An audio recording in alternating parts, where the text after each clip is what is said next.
সিনেমাটি শুরু হয় এবং আমরা একটি রেস্তোরাঁয় অনেক মৃত মানুষকে দেখতে পাই। এখানে কি ঘটেছিল এবং এই লোকেরা কিভাবে মারা গিয়েছিল তা জানতে আমাদের একদিন অতীতে নিয়ে যাওয়া হয়।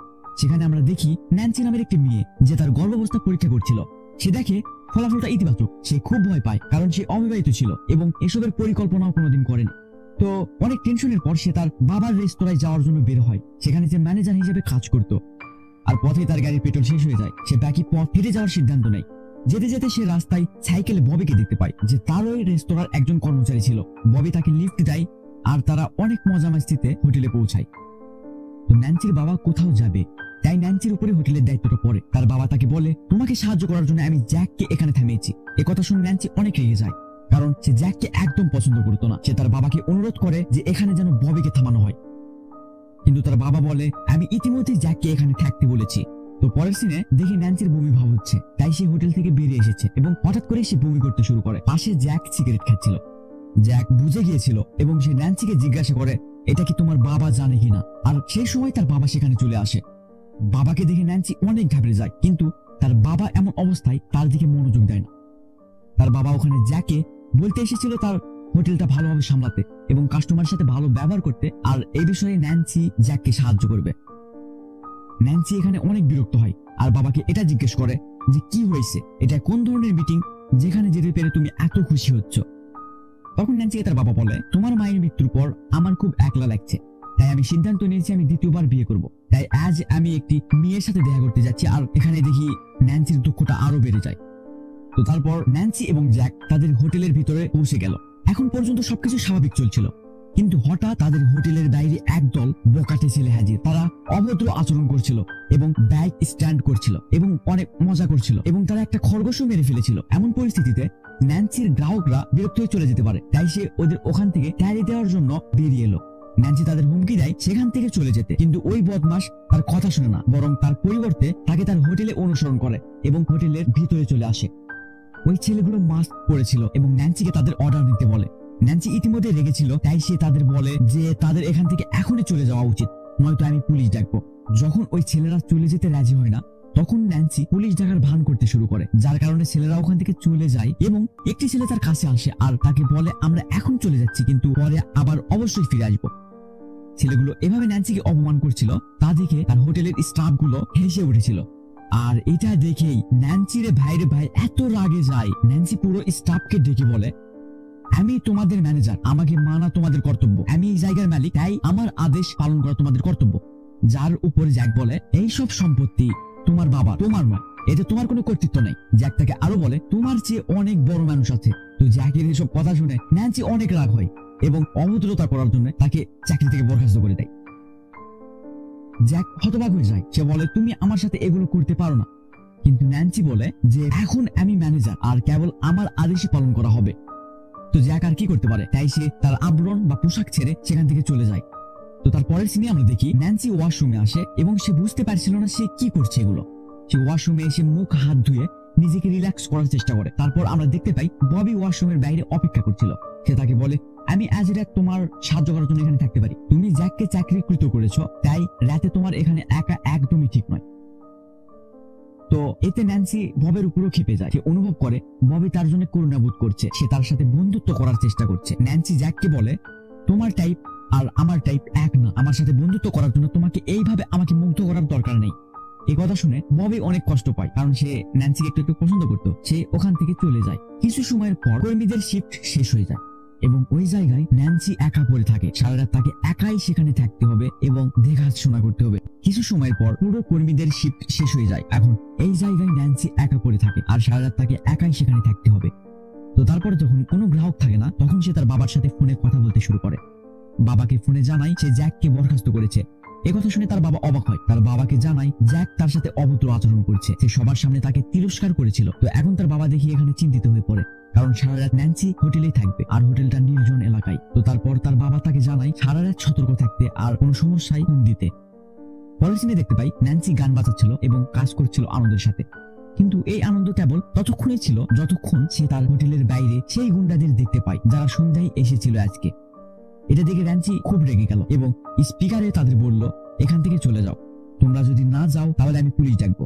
কথা বলতেই সে লক্ষ্য করলো তার হোটেলের সব দরজা জানলা খোলা আর পুলিশ আসতেও সময় লাগবে, তাই সে শীঘ্রই দরজা জানলা বন্ধ করে দিল। এত কিছুর পর সে দ্রুত পুলিশকে ফোন করে এবং জানায় বাইরে একদল বাইকের দল তাকে হয়রানি করেছে। পুলিশ তাকে সাহায্য করার জন্য একজন ইন্সপেক্টরকে পাঠানোর কথা বলে। তখনই ন্যান্সি শুনতে পায় তাদের দরজার ঠকঠকানি শব্দ। সে ভয় পায় আর লুকিয়ে পড়ে। অনেকক্ষণ শব্দের পরে শব্দটা থেমে যায়। অনেকক্ষণ পরে একটু সে ভয়মুক্ত হয় আর কিছুক্ষণ পর আবার সেই ঠকঠকানি শব্দ শুরু হয়। ন্যান্সি অনেক ঘেবড়ে যায়। সে চুপ করে দেখে দরজার ওপারে একটা পুলিশকে ভিতরে নিয়ে আসে এবং পুলিশটি সবকিছু তল্লাশি করে। সে হোটেলের ভিতরে কাউকে দেখতে পায় না। হোটেলের ভিতরের কথা বাদ, পুলিশটি বাইরেও কাউকে দেখতে পায় না। পুলিশটা ভাবে এটা হয়তো ন্যান্সির শুধুমাত্র একটা ভয়, তাই পুলিশ এখানে কিছুক্ষণ থাকার সিদ্ধান্ত নেয়। পুলিশটি ন্যান্সিকে বলে যে তাকে চা বানিয়ে দিতে। চা খেতে খেতে পুলিশ এটা লক্ষ্য করে যে ন্যান্সি আনকমফোর্টেবল বোধ করতেছিল। এটা দেখে পুলিশ তাকে স্টেশনে নিয়ে যাওয়ার কথা বলে। পুলিশটি বলে তোমার আমার সাথে যাওয়া উচিত। পুলিশ স্টেশনে একটা কমপ্লেন করা উচিত এই গ্যাংগুলোর উপরে। এই গ্যাংগুলো অনেক বার বেড়েছে।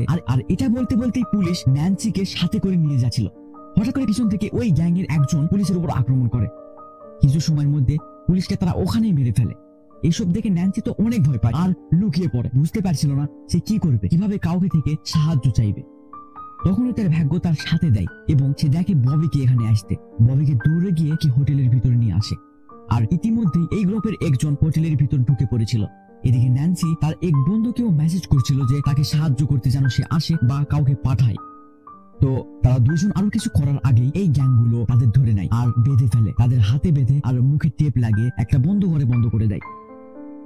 কিছুক্ষণের মধ্যে ন্যান্সি তার হাতের বাঁধন খুলতে সক্ষম হয়। তারপর সে ওখান থেকে বেরিয়ে আসে। সে অনেক ভয় পেয়েছিল। সেখানে একটা ছুরি দেখতে পায় আর সেটা তুলে নিয়ে একটা ছেলের পেটে ছুরি ঢুকে যায়। ছেলে ওখানেই পড়ে যায়। তারপর যখন ন্যান্সি ছেলেটির মাস্ক হাঁটায় সে একদম অবাক হয়ে যায়, কারণ ছেলেটি কোনো গ্যাং ছিল না, বরং তাদেরই হোটেলের একজন কর্মচারী ছিল। তখন ন্যান্সি লক্ষ্য করে ববিও তার দিকে এগিয়ে আসছে খোলা হাতে। এতে ন্যান্সি বুঝে যায় ববিও তাদের সাথে আছে। আসলে তারা সন্ধ্যাবেলা আসা সেই গ্যাংগুলোর লোক ছিল না। এই লোকগুলো ন্যান্সির কর্মচারী, যারা ন্যান্সির উপর বদলা নিতে এসেছিল। ববি যে কিনা ন্যান্সিকে পছন্দ করতো, সেও আজকে তাদের সাথে মিশে গেছে, কারণ ন্যান্সি ববিকেও আজকে অপমান করেছিল।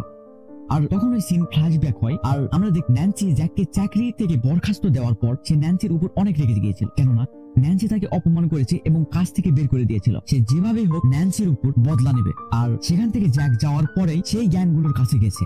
এখানে দেখতে পাই জ্যাক একটা সাইকো ছিল সম্ভবত। সেখানে যেতেই একটা গ্যাংয়ের ছেলেকে সে চাকু দিয়ে ওখানে মেরে দেয়। বাকি ছেলেদের ওখানে তার ইশারায় নাচায় এবং গাওয়ায়। জ্যাকের সাথে ওখানে জক গিয়েছিল। জ্যাক জকের হাতে একটা বন্দুক ধরে দেয় এবং ছেলেদের মারতে বলে, কিন্তু সে যখন এটা পারছিল না তখন ছেলেগুলো ওখান থেকে পালানোর সুযোগ পায়। তারপর দেখি জ্যাক ওই ছেলেগুলোদের মাস্ক আর পোশাক তুলে নেয় এবং বাকি হোটেলের কর্মচারীদের কাছে যায়। জ্যাক তাদের বলে, আমি জানি ন্যান্সি তোমাদের সবাইকে অপমান করেছে, সে একজন খারাপ ম্যানেজার। তোমরা যদি বদলা নিতে চাও তাহলে আমার সাথে যেতে পারো। ন্যান্সির ওপর সবারই প্রায় রাগ ছিল, তাই তারা জ্যাকের সাথে সাথ দেয়। এসবের পিছনে মাস্টারমাইন্ড জ্যাকই ছিল। ববি জ্যাকের সাথে হাত মিলায় কারণ সে ভেবেছিল হয়তো সে ন্যান্সিকে সাধারণভাবে ভয় দেখাবে, এখানে ন্যান্সির কোনো ক্ষতি কেউ করবে না। প্রথমে তারা ভয় দেখাইতেই লাগছিল, কিন্তু ন্যান্সি সত্যি সত্যি পুলিশ ডাকায়। পুলিশ দেখে প্রথমবারের মতো তারা লুকিয়ে পড়ে। পরবর্তীতে তাদের নিজেদেরই বাসাতে পুলিশের উপর আক্রমণ করে আর পুলিশ ওখানেই মারা যায়। এগুলো দেখে ববি মাস্ক খুলে ফেলে এবং ন্যান্সিকে সাহায্য করতে চায়, কারণ ববি ন্যান্সিকে পছন্দ করত। আর তারপরেই সেন্ট প্রেজেন্টে আসে। ন্যান্সি এইসব দেখার পর ভয় পায় আর অনেক কান্না করতে লাগে। এদিকে ওই লোকগুলো ন্যান্সির হাতে আক্রমণ হওয়া পিটকে হোটেলের ভিতরে নিয়ে আসে, মানে ন্যান্সি যাকে চাকু মেরেছিল। তারা কারো কাছে সাহায্য চাইতে পারছিল না পিটকে বাঁচানোর জন্য, কারণ কিভাবে চাইবে, কারণ এটা একটা পুলিশ কেস।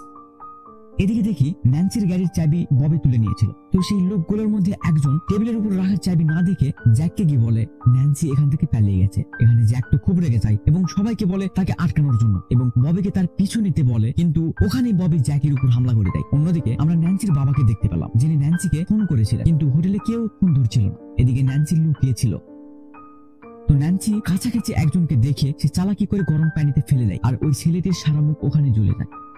এদিকে ন্যান্সি লুকিয়ে লুকিয়ে অন্য একটি রুমে যেতেই সে ববিকে পড়ে থাকতে দেখে রক্তাক্ত অবস্থায়। সাহায্য করার জন্য সে কাছে যেতেই লাগে। অন্যদিকে দেখি ন্যান্সির বান্ধবী সেখানে চলে এসেছে। হোটেলের ভিতরে ঢুকতেই সে ভয়ে সেখান থেকে পালিয়ে যায় তৎক্ষণাৎ।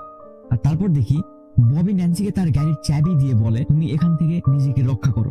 তো ন্যান্সি জ্যাকের চোখ এড়িয়ে তার গাড়ির উদ্দেশ্যে বাইরে যেতে লাগে, তখন ওই জ্যাক পিছন থেকে তাকে ধরে ফেলে। সে তার চুল ধরে এবং পিঠে ছুরি বসায় এবং ন্যান্সির লাশটাকে হোটেলের ভিতরে ঢুকে দেয়। জ্যাক মনে করেছিল এখন সবাই মারা গেছে। সে তখন তার গাড়ির কাছে যায় এবং তার পরা কস্টিউমগুলো খুলে ফেলে এবং তারপর পুলিশকে ফোন করে। পুলিশকে বলে সে সবেমাত্রই এগুলো দেখেছে আর তার সাথে এগুলোর কোনো সম্পর্ক নেই। জ্যাক ভেবেছিল এসবের পরে সে দূরে কোথাও পালিয়ে যাবে, কিন্তু গল্পটির টুইস্ট এখানেই চলে আসে। আমরা ন্যান্সিকে দেখতে পাই যে এখনো বেঁচে আছে। ন্যান্সি কোনো মতো তার চাকু বের করে এবং আর সে পাশে ববিকে পড়ে থাকতে দেখে সে এখন মারা গেছে। সে এগুলো দেখে সে ওখানেই কান্না করতে লাগে, কারণ ববি একমাত্র ছিল যে তাকে কেয়ার করতো। ন্যান্সি এই অবস্থায় বদলা নেওয়ার সিদ্ধান্ত নেয় আর কোনো মতে গিয়ে তার গাড়িতে বসে। সে গাড়ি চালিয়ে সোজা জ্যাকের বাড়ির সামনে যায় এবং নক করে। এই সময় জ্যাকের বাড়িতে কেউ আসার একদমই সম্ভাবনা ছিল না। জ্যাক দরজা খোলে এবং দেখে ন্যান্সি। জ্যাক দরজা খুলতেই ন্যান্সি দেরি করে না, ছুরি জ্যাকের গলায় বসিয়ে দেয় আর এখানেই মেরে ফেলে জ্যাকে। ন্যান্সির বদলা নেওয়া সম্পূর্ণ হয়েছিল। ন্যান্সি আহত ছিল, তাই সে খুব কমজোর অনুভব করেছিল। সে হিম্মত করে কিছু দূর হেঁটে যেতেই সে পড়ে যায় মাটিতে। আমরা দেখি এমতো অবস্থায় ন্যান্সির তার মায়ের কথা মনে পড়ছিল। তারপর ন্যান্সির পাশে একটি গাড়ি এসে থামে আর ওখান থেকে তার বাবা বেরিয়ে আসে। ন্যান্সির এমন অবস্থা দেখে তার বাবা তাকে বলে, সাহস রাখো, আমি তোমাকে হসপিটালে নিয়ে যাব, তুমি একদম ঠিক হয়ে যাবে। এখানে ন্যান্সি শান্ত হয় আর তার বাবাকে বলে আমি প্রেগনেন্ট। আর এখানে আমাদের এই মুভিটা শেষ হয়ে যায়। তো মুভিটা আমি দেখেছি অনেকবার, মুভিটা আমাকে অনেক সুন্দর লাগে। তো এই মুভিটা আমার কাছে হিন্দিতে অ্যাভেলেবল আছে, আপনি যদি চান আমাকে কমেন্টে জানাতে পারেন।